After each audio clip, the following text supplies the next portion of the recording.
Imagine leading a workshop for leaders on how to plan and lead during challenging times when one of them raises an objection that questions the very purpose of the program. What would you say?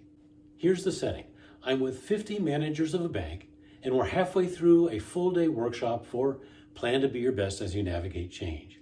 We looked at the challenges they were facing: change exhaustion, anxiety and stress, resistance to more change. And we had gotten through the first 4 of the 8 leadership and planning strategies.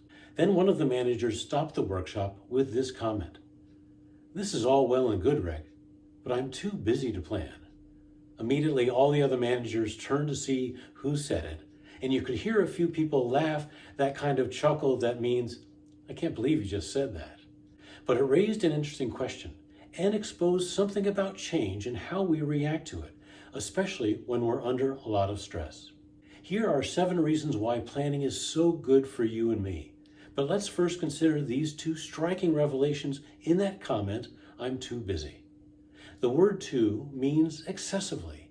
Use that word instead, and the statement is, "I'm excessively busy." Isn't that a red flag? And doesn't it suggest something needs to be done about that? Secondly, this clearly expresses those 3 challenges which brought us together in the first place. There on full display is that stress and resistance to change and the frustration that's in the mix of all that.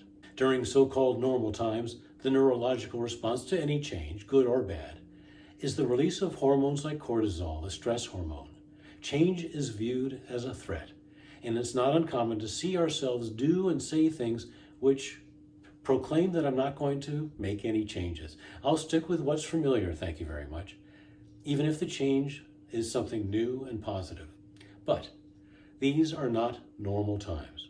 Stress levels are excessive, and our ability to respond to change is half what it normally is. Now consider what planning is. Every time you ponder what you're going to do next, consider the options, choose one, and go into it with some thought about how you're going to do it.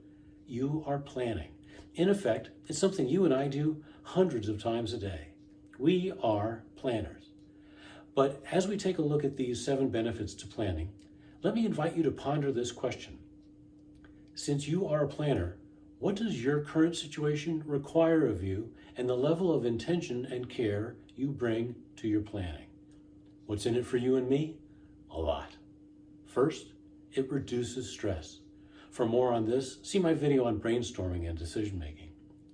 It brings harmony to your direction, goals, and how you'll achieve them. It clarifies your use of resources, including your time.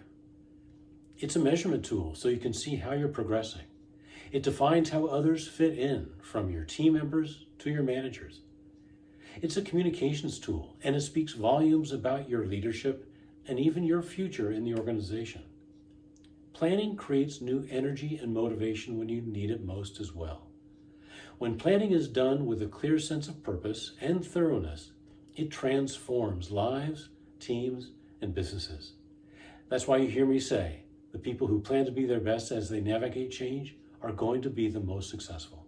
If your current situation requires you to be more intentional and thoughtful about your planning, here's a way to experience those 7 benefits, and your cost is simply just the time you put into it. I'll send you 12 questions to ask now as you lead yourself and others through change. Then let's talk for 15 or 20 minutes, which will give you and me time to focus on your answers and your planning.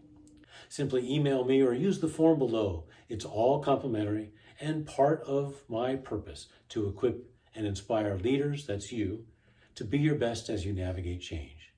Meanwhile, thank you for being so generous with your time just now. You're the best, and I wish you well.